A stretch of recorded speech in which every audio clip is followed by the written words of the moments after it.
उसका भाष्य स्वामी जी ने एक किया है और किसी का कुछ और हो सकता है, लेकिन ये चर्चा होने से ही उसमें से नवनीत निकलेगा, उस मंथन में से ही निष्कर्ष निकलेंगे। उसकी आवश्यकता है, क्योंकि हमारा अपना जीवन इसके अनुसार नहीं चल रहा है। दुनिया को उनको बहुत सिखाना है और सिखाने लायक हमारे पास बहुत है, लेकिन जो बहुत है वो आज हमारे आचरण में नहीं है। तो भेदभाव कहां से आया? अभी भी चलता है। क्यों चलता है?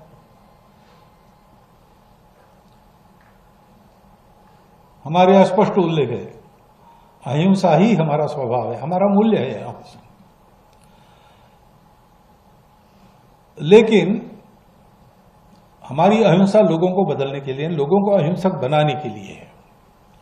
तो कुछ लोग तो बन जाएंगे हमारा उदाहरण देकर, लेकिन कुछ लोग नहीं बनेंगे, और इतने बगड़े रहेंगे कुछ भी करो वो नहीं होंगे और उपद्रव करेंगे दुनिया का।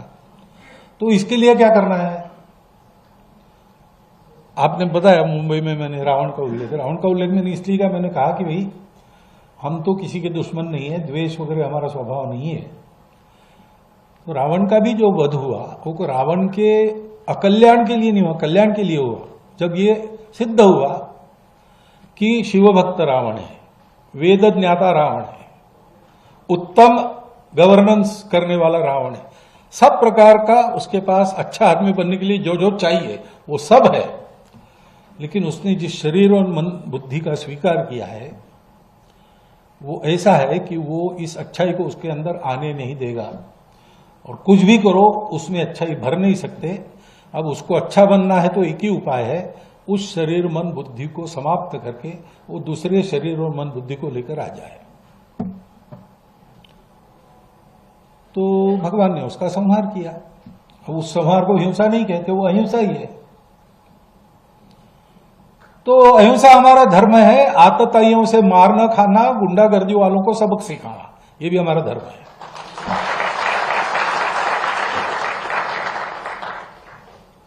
अब पाश्चात्यों की जो विचार पद्धति उसमें दोनों एक साथ नहीं चल सकते, क्योंकि इन दोनों को बैलेंस करने वाला जो विचार है कि मैं लोगों में, मेरा शत्रु है फिर भी मैं देखूंगा अच्छा आदमी है कि खराब आदमी है, वो बैलेंस नहीं है। शत्रु है या नहीं शत्रु है, वो अच्छा होगा तो भी उसको पूरा मिटा दो। हमारे यहां वो अच्छा है कि नहीं इसको देखते हैं, और कुछ लोगों को थोड़ा दंड देके, कुछ लोगों को ज्यादा दंड देके, कुछ लोगों को दंड दिए बिना सुधार कर अपनाते, और जिनका इलाज ही नहीं दूसरा कुछ, उनके कल्याण के लिए उनको बेसिक मटेरियल दूसरा पाने के लिए भेज देते जहां मिलता है वहां। इससे एक बैलेंस है।